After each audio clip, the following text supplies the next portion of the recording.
감사합니다. 우리 소요리 문답, 우리 구문 함께 저와 여러분들 질문 문답하도록 하겠습니다. 제 구문입니다. 창조 사역이란 무엇입니까? 창조 사역은 하나님께서 엿새 동안에 아무것도 없는 중에서 그의 권능의 말씀으로 만물을 지으신 일인데 다 매우 좋았습니다. 네. 우리 다 같이 일어나셔서 우리 하나님의 말씀 함께 봉독하도록 하겠습니다. 시편 42편 1절의 말씀.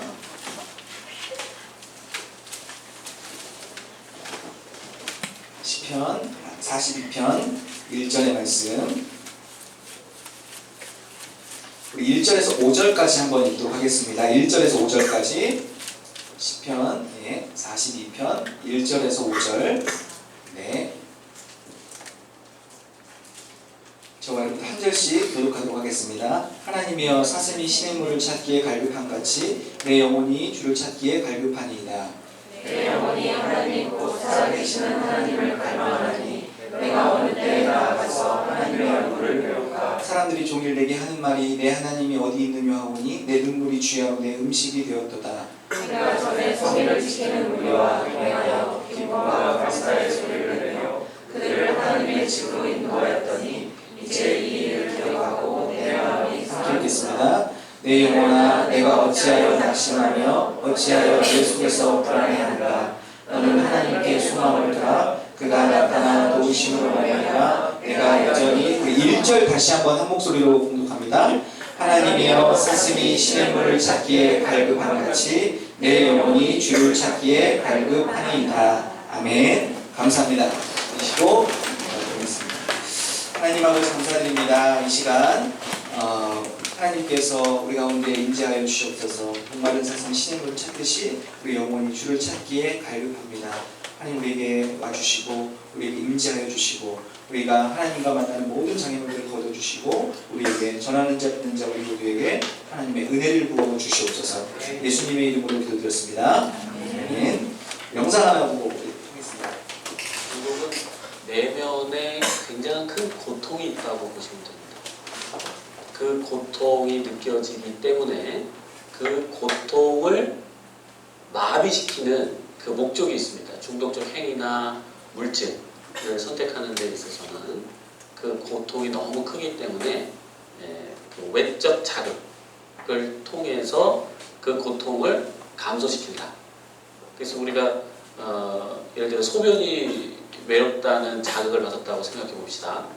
그러면 이거는 내가 지금 작은 자극을 몸에서 받고 있고요.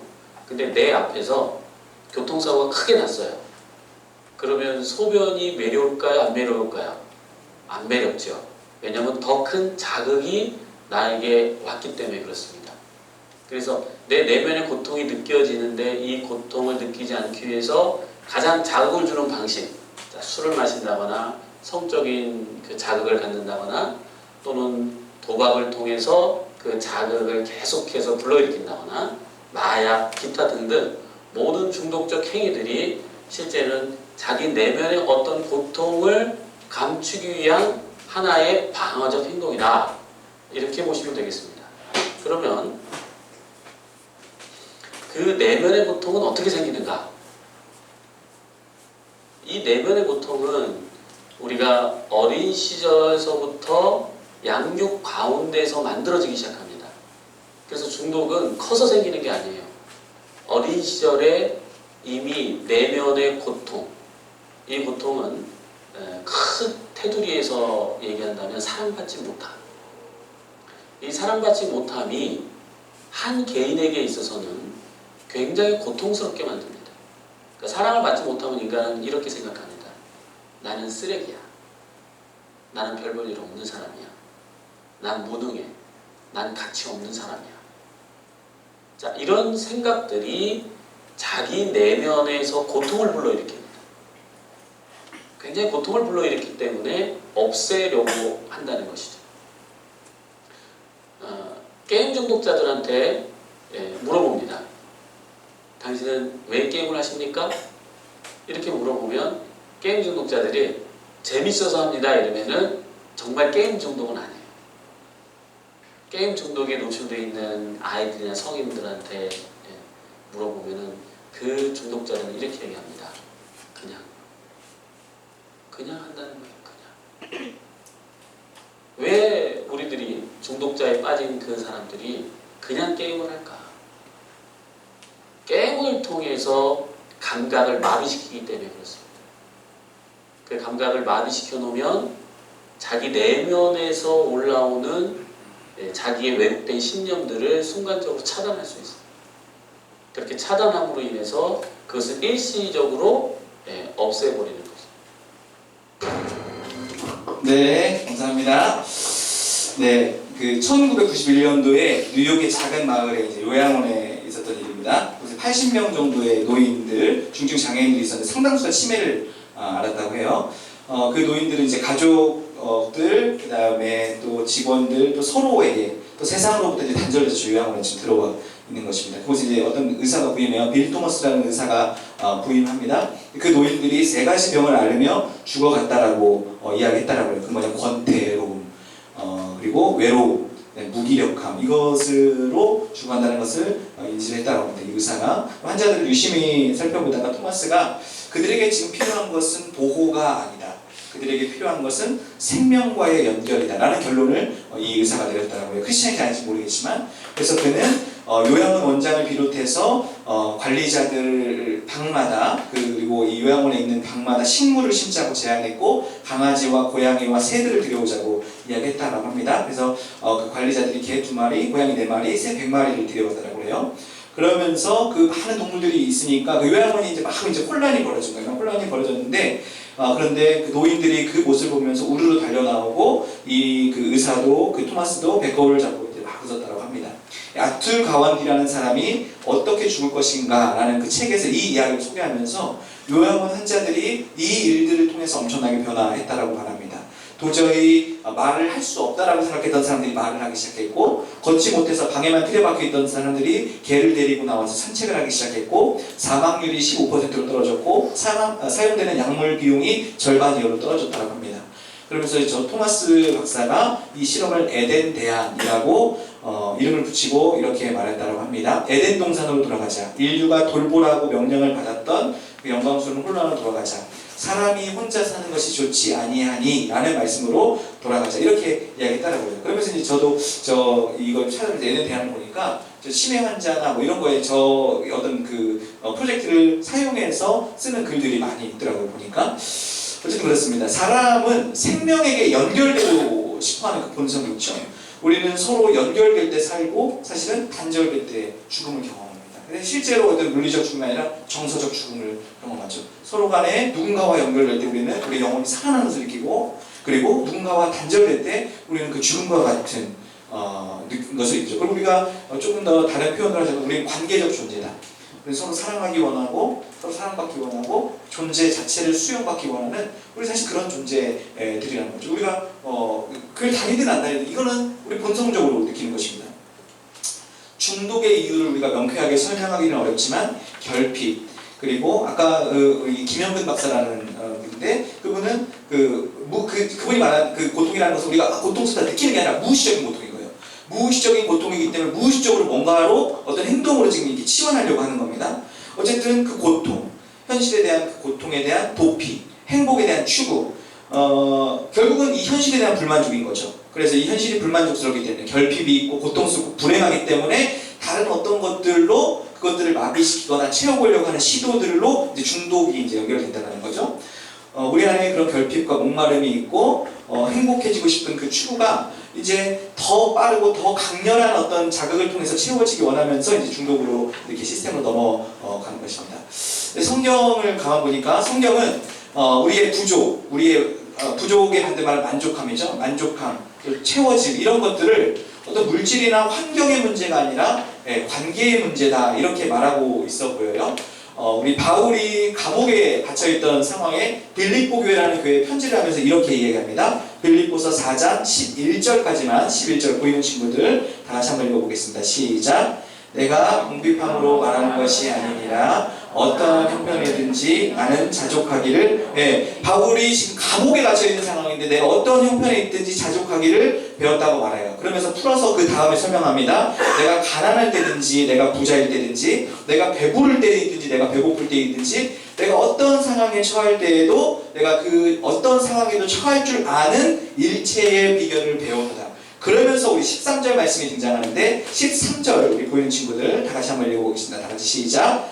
내게 능력 주시는 자 안에서 내가 모든 것을. 이거 너무 많이 듣는 말씀이에요. 스포츠 선수들 이거 다 붙여놓고 다니죠. 저번에도 장혜진 선수인가 그 양궁 거기 이렇게 막 붙이고 이런 걸 봤는데 우리가 잘 아는 말씀입니다. 내게 능력 주시는 자 안에서 내가 모든 것을 할 수 있다. 지금 여기서 내게 능력 주시는 자는 내가 모든 걸 할 수 있다는 I can do it은 아닌 거예요. 지금 이 문맥을 보니까 내가 뭐든지 할 수 있다. 하나님 능력 주시면 내가 뭐든지 이런 능력이 아니라 내가 어떠한 상황에도 처할 줄 아는 능력을 말하는 거죠.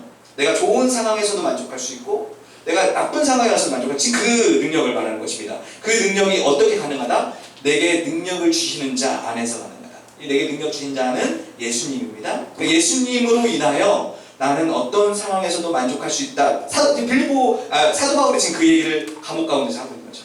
좋은 환경이든지 배부르든지 풍부함이든지 그 어떤 상황 때문이 아니라 예수님으로 인해서 나는 만족할 수 있다. 상황 때문이 아니라 나는 관계 때문에 예수님으로 인하여 만족할 수 있다. 이렇게 얘기하는 거죠. 다윗도 비슷한 말을 합니다. 다윗이 우리 잘 아는 말씀 10편 23편 1절 뭐라고 하죠? 여호와는 나의 목자시니 내게 부족함이 없으리라. 이 얘기를 해요. 그러니까 다윗도 똑같은 얘기를 하는데 나는 나 왕이기 때문에 지금 만족할 수 있다. 이 얘기하는 거야. 부족함이 없다 말하는 거 아니죠. 내가 지금 힘으로 모든 나라를 다 정복할 수 있기 때문에 부족함이 없다 말하는 게 아니죠. 내가 많이 가졌기 때문에 부족함이 없다 이렇게 말하는 게 아니에요. 뭐 때문에 지금 부족함이 없대요? 여호와가 나의 목자이기 때문에 나는 부족함이 없다. 그러니까 상황 때문이 아니라 나도 관계 때문에 나는 만족할 수 있다. 지금 이 얘기를 하고 있는 거죠. 저와 여러분이 느끼고 있는 우리 영혼에 알게 모르게 느끼는 결핍, 고통, 그 부족함의 문제는 사실 환경과 물질의 문제도 있지만 그것보다도 그 본질적으로 관계의 문제 때문이다. 성경은 지금 이게 우리에게 이렇게 지적하고 있습니다. 제가 이 내용 생각하면서 한 여인이 생각났는데 레아라는 여인입니다. 레아가 누구죠? 야곱, 야곱, 아브라함, 이삭의 아들 야곱과 에서가 있었죠. 야곱이 형을 속이고 삼촌 라반 집으로 도망갔을 때 이제 도망을 갔는데 삼촌에게 두 딸이 있었던 거죠. 누구랑 누가 있었죠? 레아와 라헬이 있었어요. 창세기 29장 17절 보니까 여기는 안 나왔지만 이렇게 레아와 라헬을 소개해요. 레아는 시력이 약하고 라헬은 곱고 아리따웠다. 이렇게 소개합니다. 그러니까 누가 예뻐요? 라헬이 예뻐요. 레아는 시력이 약했다. 여기서 시력이 약했다는 얘기는 이 시력이라기보다 사시였을 가능성이 큽니다. 눈이 우리가 봤을 때 좀. 그리고 라헬은 반대로 곱고 아리따 이렇게 얘기하는 거죠. 야곱이 둘 중에 누굴 사랑해요? 라헬을 사랑합니다. 그래서 그녀랑 결혼하기 위해서 몇 년을 일해요? 삼촌에서 7년을 일하는 거예요. 7년을 일하고 이제 결혼식을 하는 겁니다. 그리고 이제 신방에 들어가서 아침에 이제 들어가는 거예요. 아침에 자고 딱 일어났는데 누구였더라? 레아였더라. 라헬이 아니고 레아였더라.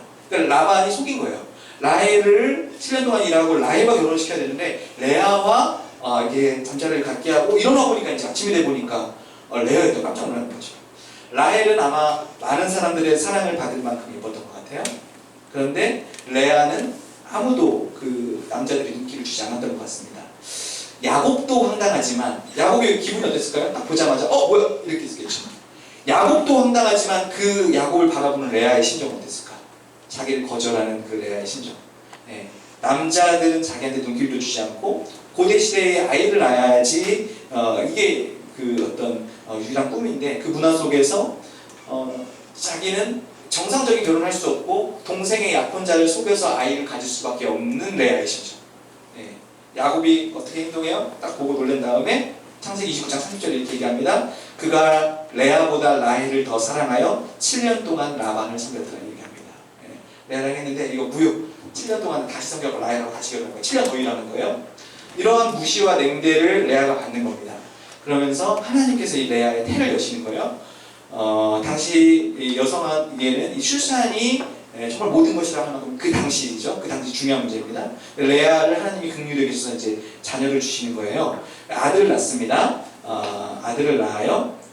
우리 한번 창세기 29장 32절 32절 보이는 친구들을 다 같이 한번 읽어보겠습니다. 시작. 레아가 임신하여 아들을 낳고 그 이름을 루벤이라 하여 이르되 여호와께서 나의 괴로움을 돌보셨으니 이제는 내 남편이 나를 사랑하리로다. 아이를 낳고 하나님 나를 괴로움을 돌보셔서 나한테 아이를 주셨구나. 그렇게 이름을 붙이는 거예요. 이제는 나의 남편이 나를 사랑하겠지 하는 거예요.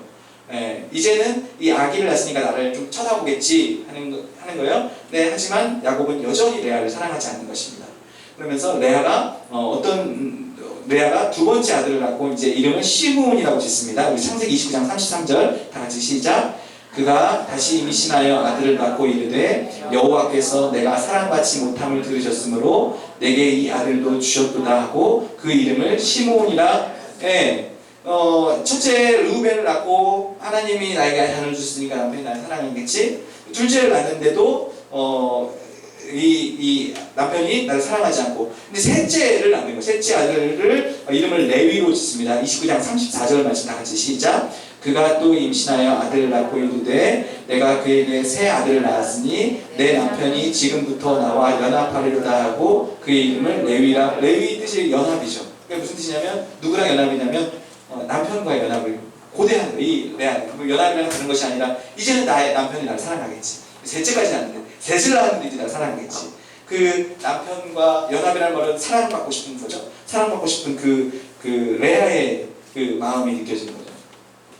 야곱과 사랑하고 싶고 야곱에게 그냥 아이만 낳는 것이 아니라 야곱이 정말 사랑을 받고 싶고 연합하고 싶은 그 슬픔이 이제 저 말씀에서 느껴지는 거죠. 그런데 그러면서 하나님 계속 아들을 주시는 건데, 근데 넷째를 낳고 출산을 딱 멈춰요. 넷째를 낳고 창세기 22장 35절 말씀 다 같이 한번 읽어보겠습니다. 다 같이 시작. 그가 또 임신하여 아들을 낳고 이르되 내가 이제는 여호와를 찬송하리로다 하고 이로 말미암아 그가 그의 이름을 유다라 하였고 그의 출산이 멈추었더라. 이렇게 되는 거예요. 지금까지 그러니까 왜 이 출산이 멈췄을까? 이 지금 레아의 어떤 심경이 변화가 되는 겁니다. 여기서 왜 그렇죠? 지금까지는 자기는 누구에게도 사랑받지 못하는 사람이었어요. 아이를 낳으면 사랑받을 줄 알았어요. 근데 아이를 낳아도 남편이 사랑하지 않아요. 사랑에 대한 계속 목마름이 있는 여자입니다. 이 레아는. 누군가에게 또 남편에게 이 사랑받고 싶은 목마름이 있는 거, 그 슬픔이 있는 여자예요. 근데 이 넷째를 낳으면서 뭔가 심경의 변화가 뭡니까? 그가 갑자기 하나님을 찬양해요. 이 레아에게 어떤 새로운 관점이 생긴 거고 새로운 어떤 변화가 일어났던 거죠. 이런 슬픔 가득한 나는 아무도 나를 사랑해주지 않는구나. 내가 아들까지 낳았는데 셋을 낳았는데 아무도 나를 사랑하지 않는구나. 그랬던 그녀였는데 알고 보니 그녀가 이제 하나님을 만나는 거예요. 세상 모든 남자들이 나를 내 외모를 보고 별로라고 나에게 관심도 없다라고 하는데 남편 야곱조차도 내가 아들을 낳아줬는데도 나를 사랑하지 않고 아이를 낳아줘도 나에게 눈길조차 주지 않을지라도 하나님이 나에게서 눈을 떼고 계시지 않아요. 이걸 알게 된 거예요. 레아가 하나님이 나를 사랑하시는 거예요. 이게 이 레아가 이게 어떤 열매인지 모르겠지만 이런 어떤 존재적 깨달음이 생기는 것입니다. 아무도 나를 사랑하지 않는데 하나님께서 나를 사랑하고 계셨구나. 아무도 나를 주목하지 않는데 하나님 나를 주목하고 계셨구나. 내가 아무랑도 연결되고 있지 않은 줄 알았는데 내가 지금 하나님과 계속 연결되어 있었구나. 그거를 깨닫게 되는 거예요. 그 하나님을 만나면서 그 하나님을 사랑하고 나를 사랑하는 그 하나님을 사랑하고 그 하나님을 찬양의 고백을 하게 되는 것입니다.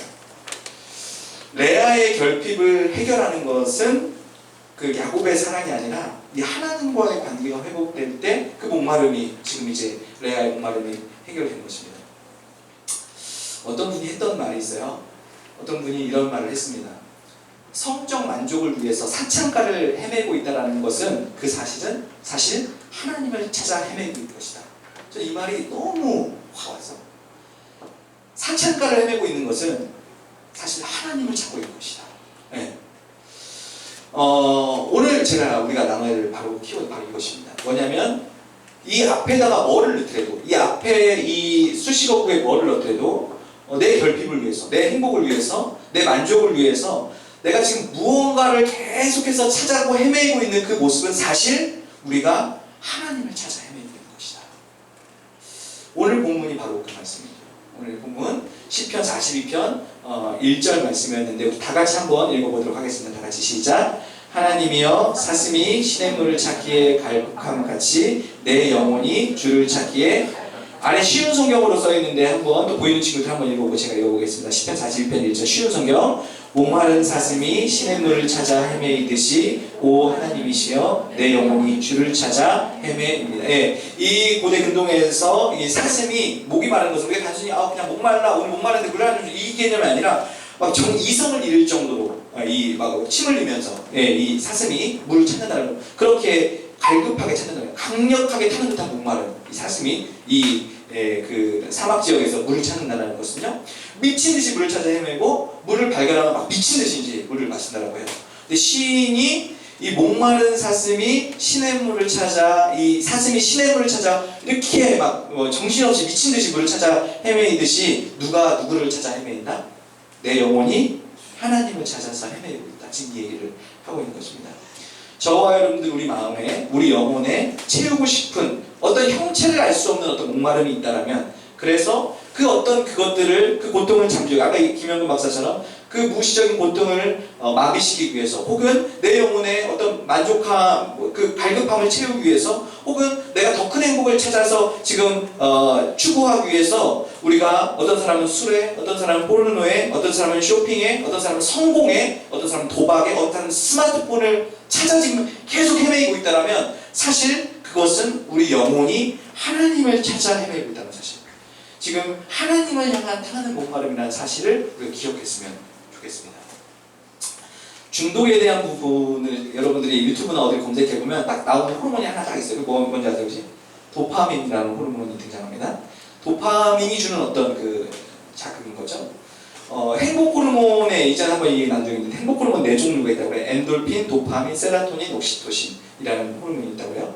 이 중에 지금 여기 나오지 않은 언급하지 않은 호르몬이 하나 있는데 엔돌핀의 4,000배가 넘는 우리에게 그런 자극을 주는 호르몬이 있다고 합니다. 그게 뭐냐면 다이돌핀이라는 호르몬인데요. 그 호르몬이 나오면 암세포를 공격합니다. 근데 그 호르몬이 언제 분비가 되느냐? 감탄할 때 만들어져요. 이 다이돌핀이라는 이 호르몬은 이 행복 호르몬들보다 훨씬 더 강력한 호르몬인데 이 호르몬은 감탄할 때 만들어지는 것입니다. 저와 여러분들이 지금 하나님과 관계가 만들어졌고 하나님을 만나고 형성됐는데도 예수님을 믿으면서 우리가 하나님과의 관계가 맺어졌어요. 생명과 하나님과 관계가 연결이 됐습니다. 근데도 아무런 우리 안에 어떤 만족함이 없다라면 사실 우리는 이 하나님과의 만남의 감격을 잃어버린 걸 수도 있겠다. 어제 제가 고향 스타필드 갔는데 어제 고향 스타필드 계셨던 친구 계신가요? 어제 누구 하는지 아세요? 사람이 엄청 많아. 밑에 보니까 여기 스타필드 뻥 뚫려있잖아요. 사람들이 층층마다 다 둘러싸고 있어요. 주지훈하고 하정우가 왔더라고 보니까. 그러니까 주지훈이 내가 4층에서인가 3층에서 이렇게 봤는데도 주지훈 야 이게 이 스타일이 기럭지가 그러면서 이제 주지훈이 이렇게 앞에 있는 사람들 사진이 딱 떼서다가 이렇게 찍어주더라고요. 그래서 저도 옆에 있는 사람한테 스마트폰 줘봐 나도 한번 찍어줄게 이렇게 하고 찍어줬어요 이렇게. 사람들이 막 줄 서 있어 막 와 주지훈 막 여기서 4층에서 보는데도 와 대박이다 진짜 어려서 모델 같다 막 이러는 거예요. 그래서 야 주지훈만 아니냐 나도 이렇게 하고 나도 이렇게 찍었어. 근데 막 진짜 욕하더라고 보니까. 네. 감탄. 주지훈만 보는데 막 감탄이 막 이러는 거예요. 이사야 66장, 이사야가 66장까지 되는 66장 맨 마지막에 이사야가 옛 성전이 무너지고 새 성전을 지을 것을 약속합니다. 왜냐하면 거기에 그 얘기는 뭐냐면 그 하나님께서 그 성전을 무너뜨릴 건데 왜냐하면 거기에 지금 예배가 무너져 이스라엘 백성의 예배가 무너져 있다는 것을 지적해요. 이사야 선지자가. 근데 예배가 무너진 걸 지적하면서 그것을 들여다보면 이스라엘 백성이 예배를 드리지 않는 것이 아니라 그 예배가 너무 형식화되어 있는 거예요. 하나님을 만나는 게 예배죠. 그 당시에도 예배가 있었어요.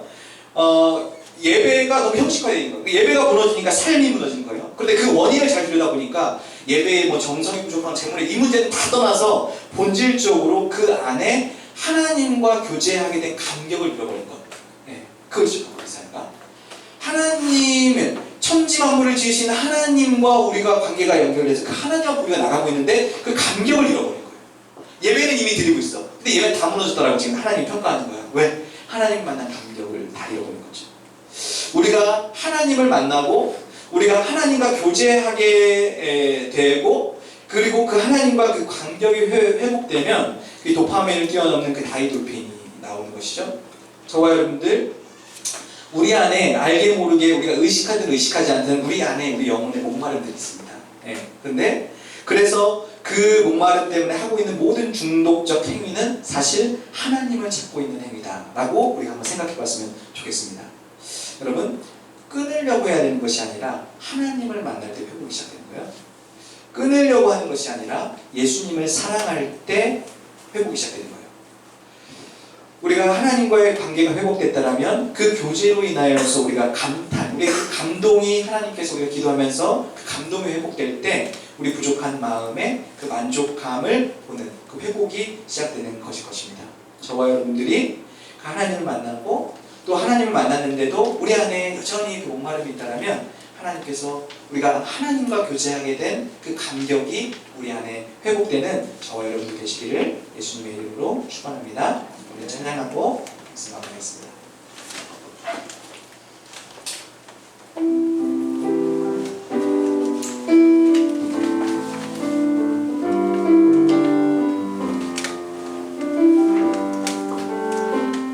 목마른 사슴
모르겠지만 그 제럴드 메이 박사가 무슨 얘기를 하죠?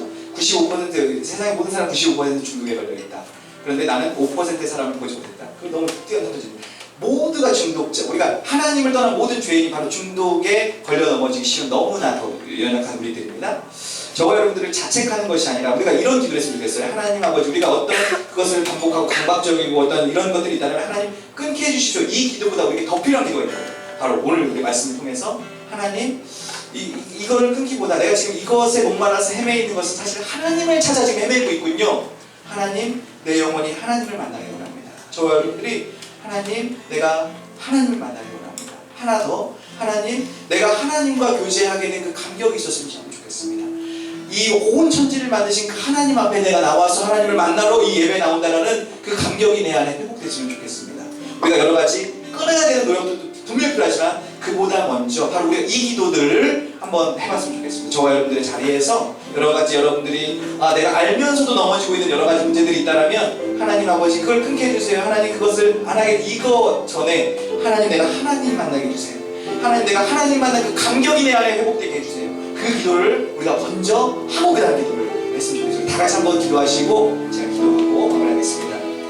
하나님 아버지, 우리가 여러 가지 우리가 핸드폰을 찾아서 우리가 성공을 찾아서 우리의 기쁨을 찾아서 쾌락을 찾아서 여러 가지 찾아 헤매이는 것은 사실 우리가 하나님을 찾고 있는 것이고 우리가 목마른 사슴의 시냇물을 찾듯이 내 영혼이 지금 갈 바를 알지 못하고 지금 하나님을 찾아 헤매고 있다는 사실을 우리가 기억했으면 참 좋겠습니다. 그래서 우리 모두 가운데 정말 하나님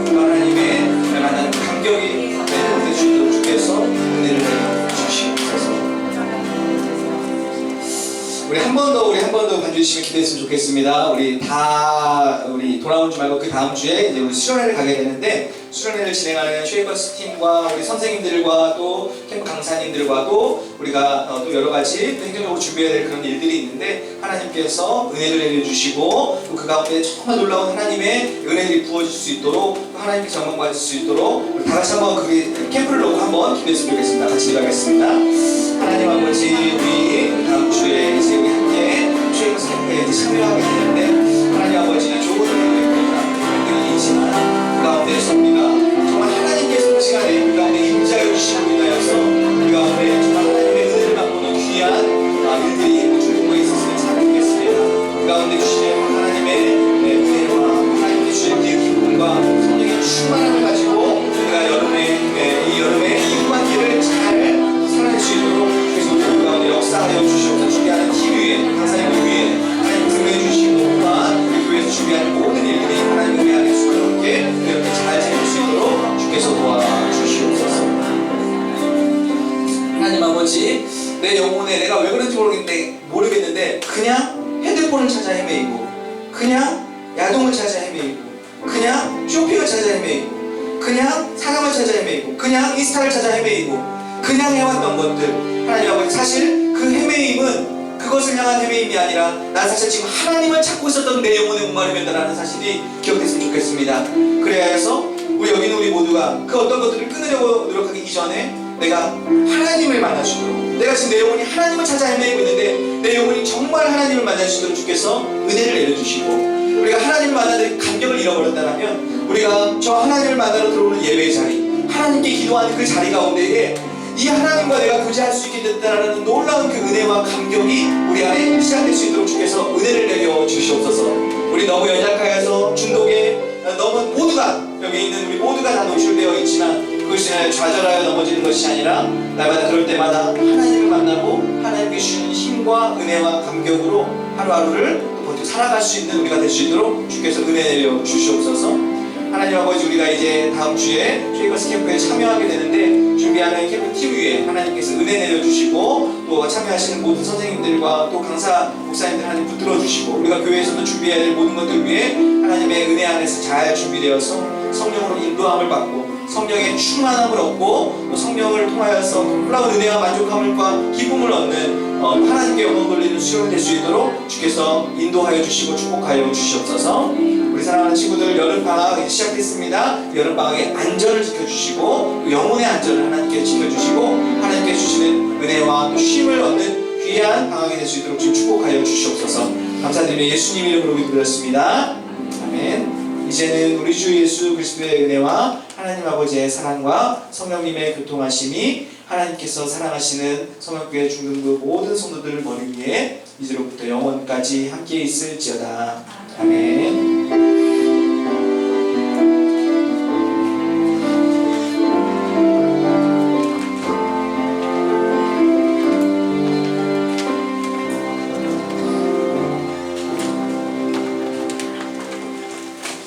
반갑습니다. 문 뜨세요. 반갑습니다.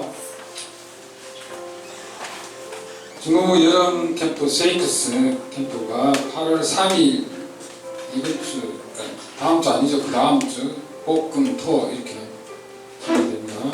그래서 신청서는 선생님한테 제출해 주시고, 신청서 아직까지 못 받은 친구들 있으면 그 뒤에 있으니까 선생님한테 달라고 해서 꼭 부모님한테 보여드리세요. 보여드리고 여기 갑니다.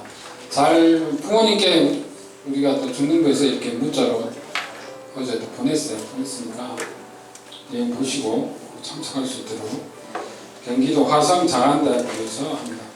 장안대학교에 어디서 자냐? 숙소가 어디냐? 그 대학생들이 모은